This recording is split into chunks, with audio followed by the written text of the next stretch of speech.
Welcome to the Wellbeing Uprising, the podcast that shines a light on the real challenges and opportunities in workplace wellbeing. In this episode, we're asking an important question: how can we better support addiction in the workplace? Addiction is a health issue. It isn't a moral issue.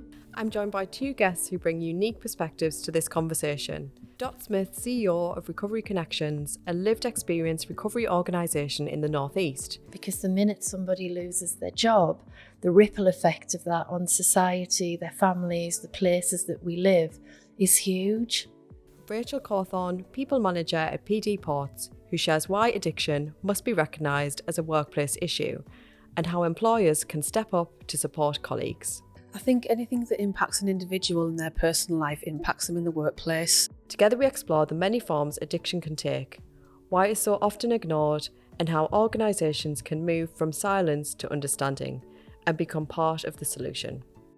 When we talk about addiction, many people relate to drugs or alcohol, but there are many forms it can take. Could you just explain a little bit more about that, please? Yeah, addiction generally is a behaviour that goes beyond choice and it becomes a compulsion. So that can take many forms, from drugs, alcohol, gambling, exercise, food, relationships, shopping. The list goes on and on. Any behaviour that we can carry out can really move into that addiction space. How does somebody recognise that behaviour has become an addiction? When choice is lost, when the need to carry out that behaviour goes beyond all realm of deciding that you're not going to do it. So choice is lost. And generally people start to see that happening before the person themselves do. And Recovery Connections is built around lived experience. Yeah. Could you just share a bit more about that as well? Yeah, so Recovery Connections is a lived experience recovery organisation. And what that means to us is that about 92% of our staff have come through their own recovery journey. And that journey might have been around their own drug or alcohol use. So for some staff, and my story is growing up in a household impacted by parental addiction, the lived experience that we bring to the work that we do is incredibly important to us, because it gives that instant identification from the person asking for help, that the person helping them knows exactly where they are right now. Yeah, and that sounds really important, because they obviously have the lived experience, but they'll also have a huge amount of empathy for that individual as well. Have you got some success stories that you can share with us? Yeah, many. Over 60% of our staff have been helped by us. Again, that's really important to who we are, because we're very much centred around our culture and values. And for people who are coming through Recovery Connections for that support, quite often they're coming from a history where they've grown up in dysfunctional families, so don't know how to communicate well, might not be able to resolve conflict well. And our whole ethos and our culture is around helping people to live their best life. And we have many, many examples of staff who are now managing projects and members of the senior leadership team who come to us for treatment, or they've come to us as volunteers as a person in very early recovery. So we've been able to really support what we call recovery capital, build people's recovery capital to a point where they now have a career that is of their choosing and they can go as far as they want to go. There's no limitations. You've won a number of awards as well. Can you tell us a bit about those? Yeah, so, as I said earlier, we really invest in our staff to help them achieve, their best life and career. So we have an annual awards where every member of staff comes and volunteers, because we have a lot of volunteers. And we invite partners to those awards too, because we want to expose as many people as we can to that real emotional journey. When people share their story and you're looking at the person in front of you, it's hard to imagine them as any different to where they are today. But often our staff have stories of, homelessness, multiple custodial sentences, trauma as children and as adults. And when they talk about that journey of going through all of that, surviving it, and then going on to thrive, it is really, really powerful. So, out the first year that we worked together with PD Pots, we invited Rachel and colleagues. Well, we invite them every year to come to the awards. And, from being on the stage and seeing the impact on people who are lay people in terms of the work that we do is really, really powerful. And then speaking to Rachel and her team afterwards, we heard about what the impact was. It really did hit home how it impacts anybody. Hearing all the stories from those that have been through recovery, how they got there, sometimes it's quite traumatic. Yeah. But seeing the success that they had afterwards and how proud everybody was of where they'd got to. I know my team certainly came away with that with a bit of a wow, and now we know why we're doing this, which perhaps hadn't really hit home before. But it was just amazing to think, God, this could be somebody I walk past in the street, somebody who serves me a coffee in a coffee shop, somebody who I chat to in a taxi rank. It could be anybody. Literally just people, just normal people having gone through such a traumatic experience and come out the other side could really see the benefit of doing what we're doing and make sure we get more people through that process and more success. But seeing real people telling their real stories was overwhelming. It really was. It really did hit home the importance of what Dot and the team do.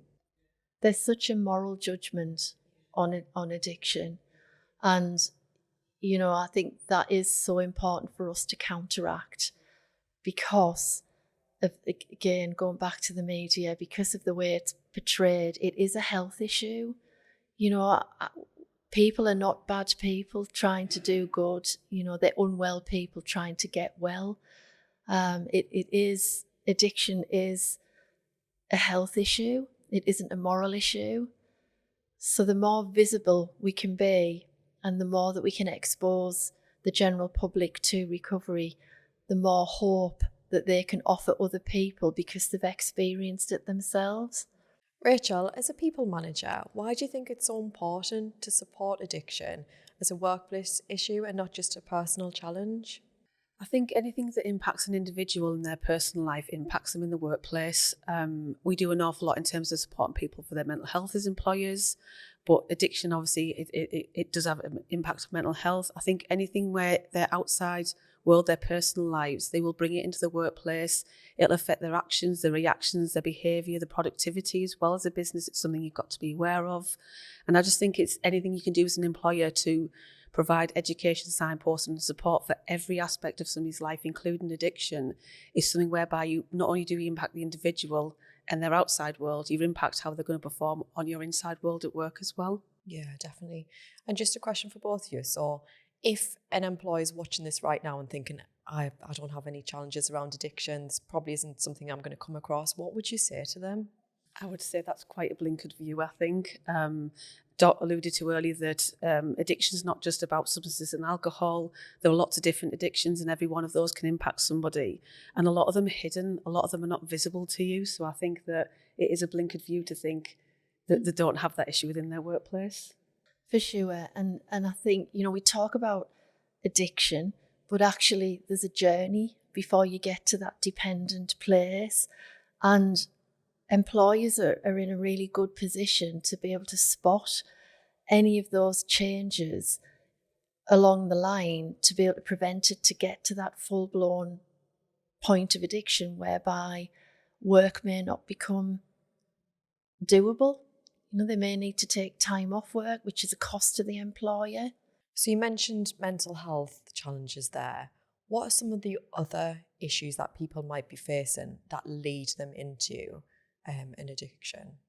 I think their environment can lead them to addiction. I think there's a lot of people that are undiagnosed neurodivergent. That can also have an impact if they feel that they're not fitting into society or chasing some sort of kind of response or feeling. I think there's lots of things that can lead somebody to addiction. I think the environment in which they live, so if the environment in which they're living or their family's living can have an impact on them as well. Yeah, and what most people will tell you is their drug or alcohol use or gambling or exercise or food, the primary aim of that is to change the way that they feel. We're looking for things to change the way that we feel. So, in the early stages, it will have that effect. But as it progresses, when the choice starts to diminish, it moves from changing the way that you feel to causing you a huge amount of pain and suffering. What challenges do employers face in supporting people with this, do you think?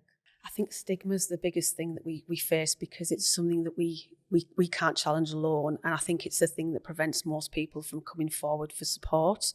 As a business, we've always supported people, but we recognised in about 2020 that people were not coming to us because of stigma.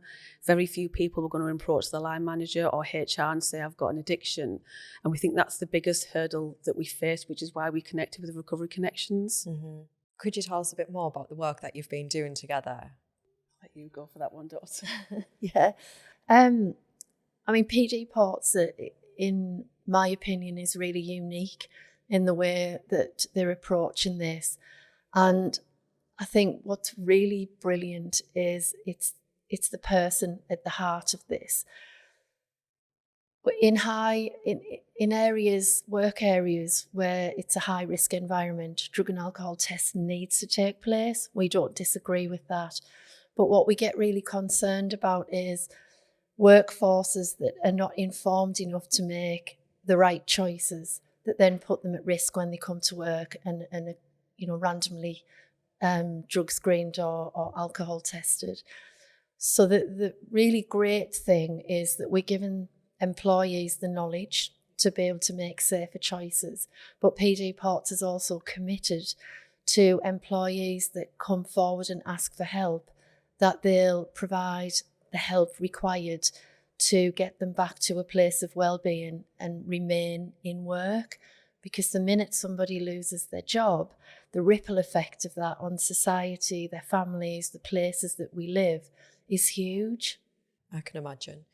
And also to lose a member of staff as well, like that's got to have a knock-on effect with the business. It does. You invest a lot in people's training, you invest a lot in their employment. And I think that wherever possible, you want to retain trained employees, but you want to make sure you do it safely. We were also conscious as a business that we do have work in an area of high deprivation, that we were perhaps parting ways with people as a result of a policy without them having the support, and that was only going to worsen their situation. So we wanted to offer as much as we could in the workplace, but if we ultimately had to part ways with somebody, to know that they were aware that that support was available for them outside of the workplace as well. Yeah. And what results have you seen as part of this new process that you've developed together? Personally, as a HR manager, we don't really see an awful lot. We know that people connect with Recovery Connections, but the whole purpose of the partnership was that we want people to come forward and not have that worry about stigma, about their employer knowing. So we don't see many of the results, but we do know from talking to Dot that there's people connect. So the confidentiality element is really important. Absolutely, 100%, yeah. Yeah, the stigma and shame that people feel when they're struggling with any sort of addictive behaviour, but primarily drugs and alcohol and gambling, because it's viewed so badly within the media have really contributed to a huge stigma associated with this area. So people don't ask for help.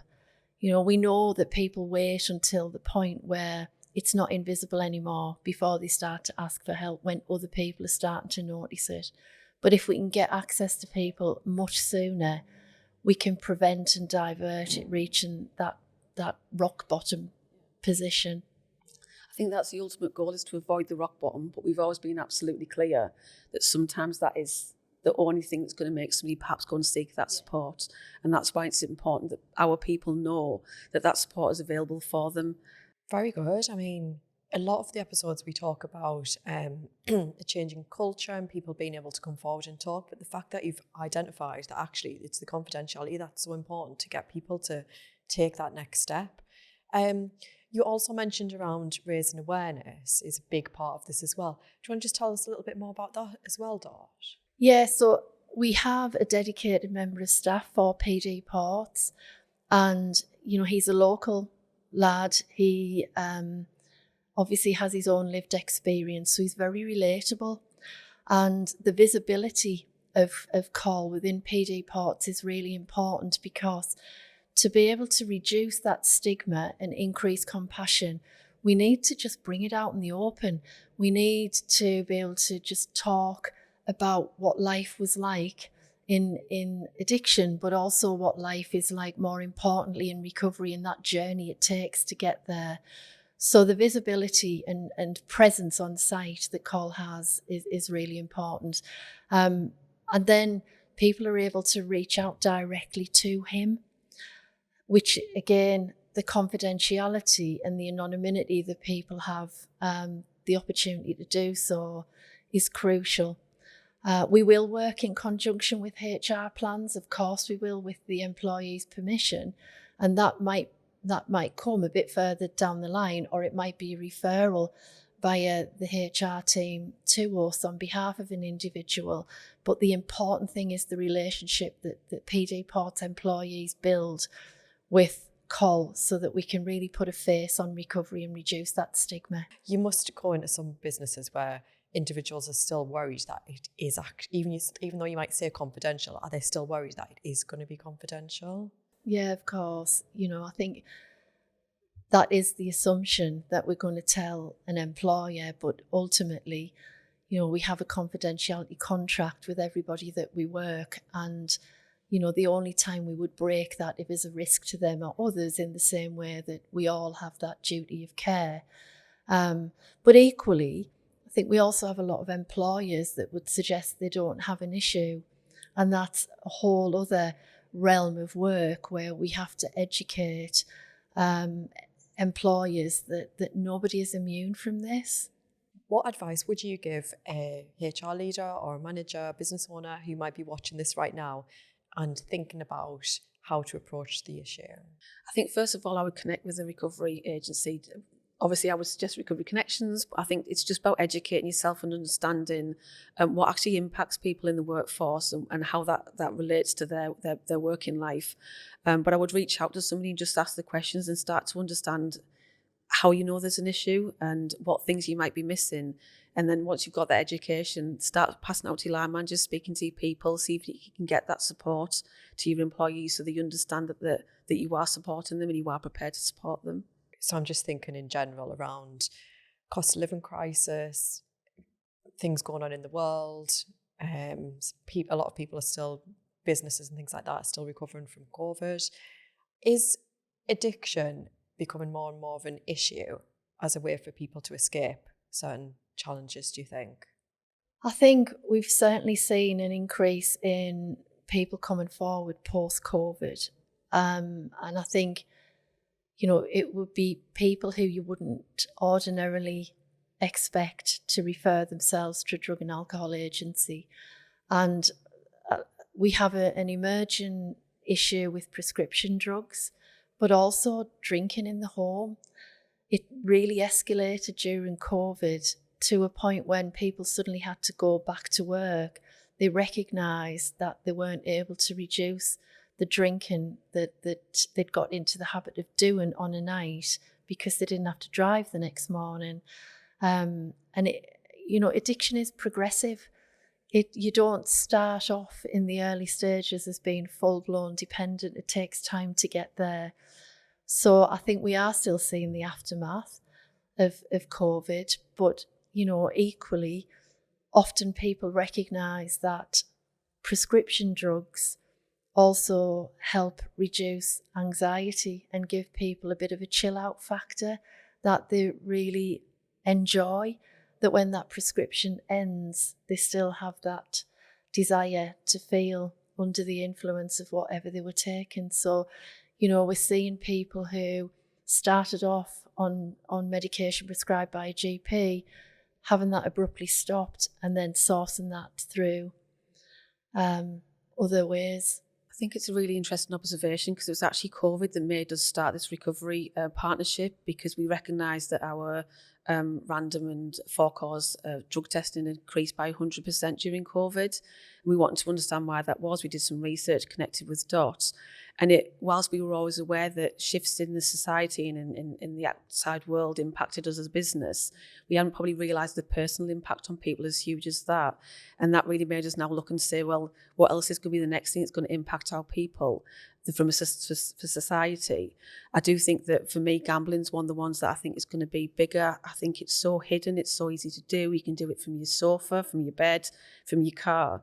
That I think that's going to be the next thing because it's so easily accessible. And every time society changes, we need to watch to see what's going to be the next thing that's going to impact people. Yeah, definitely.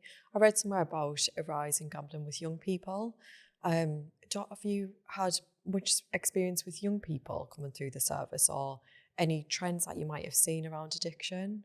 Yeah, I mean, we don't primarily support people who are struggling with gambling, but what we know is, a lot of the games that young people are involved in have those in-game purchases to be able to get further on in the game. It's all geared up in terms of the messaging that goes through online games, but also mobile phones.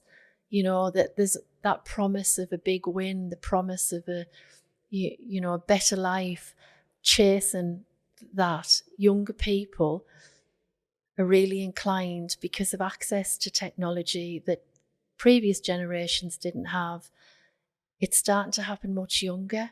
How's working with DOT enhanced or changed the culture of PD Ports? I think it's made us recognise that there's more we can do for our people and understand it. I think the lived experience piece is critical because it's somebody who can actually speak in the same language and understand the experience of somebody else. And I think that's helped us again look at making sure that when we're doing any sort of messaging, whether it's around the partnership with the Recovery Connections or any support we're trying to give our employees, is making sure it comes from a voice that they can relate to. So I think that started to change the culture and start to make us really think about how we're messaging to our employees. What are the most common misconceptions, do you think, in the workplace around addiction? I think in the workplace, I think people assume that it's a choice, that somebody can just stop doing it. I don't think there's enough understanding about the draw and the impact and how it isn't something you can just stop doing. And I think some of the misconceptions are about what that support looks like. So if you do connect with a recovery agency, what they're actually going to do for you. I think there's a lot of assumptions that it's like the typical AA sat around in a circle, standing up and saying your name, and actually it can be very different, particularly with a lived experience piece. What do you think the common misconceptions are for an individual who might be wanted to come forward and talk about addiction, but there's fear or misconceptions? The confidentiality is the biggest fear, that everyone's going to get to find out about it. And I think sometimes there's a misconception that actually this is going to be a quick fix. So I think one of the things that we do have to work with people on is managing their expectations, that depend on where they're at in terms of their drug or alcohol use. If there's a physical dependence, they may need medical intervention. Even a psychological dependence can be so difficult. And I think people just sometimes think that because they've recognised it and they've asked for help, the things is going to change really quickly. And for some people it can, but for the most part, it's looking at changing every aspect of your life, which can often create a big void. That if you're somebody that goes to the pub most nights and all weekend, or if you're a younger person and you're going clubbing, a lot of young people use recreationally and may never have a full-blown dependence, but we need them to understand how long it takes the body to metabolise whatever drug they're taking to be out of the system, so that they're no longer a risk to the workplace and themselves and colleagues. And what would you say to somebody who might be watching this who feels they may be struggling with addiction right now? The first thing that you need to do, beyond acknowledging it, is asking for help. What we do know about recovery is it's virtually impossible to do it on your own in isolation. It's much easier to do it with people who have experienced exactly what you're going through right now. And whether that is through mutual aid, through a 12-step fellowship, or other fellowships, or just accessing a recovery centre like ours and being supported by people who know what it's like, and building a new network of people who will support you. That sounds so valuable. A question for both of you again. Looking ahead, how would you like to see workplaces approach addiction in the next 5 years? I think I'd like them to accept that it's a problem, perhaps one they can't see, and therefore to do something about it. And that can be light touch. It doesn't need to be the depth that we've gone to it, but I think I'd just like people to understand that there is a problem, and that just because they're not seeing it doesn't mean that it's not there. Yeah, I agree. Yeah, lots of organisations have told us that it isn't a problem.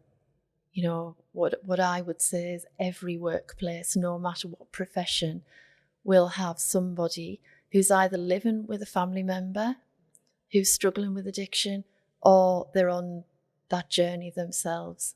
And if it's a family member that someone's concerned about, what advice would you give them? Again, ask for help. Often family members feel exactly the same shame and stigma that the person who's experiencing the problems. So they don't want to tell anybody because of that shame. They need to get help for themselves, because, family members tend to feel that they can fix it for their loved one. And generally that's very, very difficult to do. So they need to keep themselves well in the process in order to support their loved one to get well.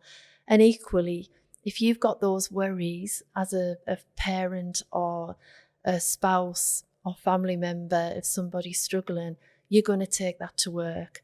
So, all of that emotional distress that you're feeling is going to leak out in the workplace. So, again, it's great that PD Ports also offer our support to family members, because, they're not going to bring their best selves to work when you're struggling with all of that. One last question. If you could leave our listeners with one piece of advice, a workplace and an individual, what would it be? Mine would be for them to ring me if you have to, get in contact, but just ask about it and understand the impact that it's having and what you can do. I really want more people to at least educate themselves on what might be happening in their workplace and to their people, so they can be aware of what support's available. Yeah, I think mine would be similar for an organisation or an individual. Don't bury your head in the sand. This is a societal issue that nobody is immune from. So if you're a person that feels like you're struggling, ask for help. It's confidential. That there are drug and alcohol agencies all around the country. There's lived experienced recovery organisations like us too. And if you're an organisation, also just inquire about what support's on offer to be able to help your staff make more informed choices to reduce the risk to you as a company. Brilliant. The support available, and thank you both so much for sharing that. Thank you. Thank you.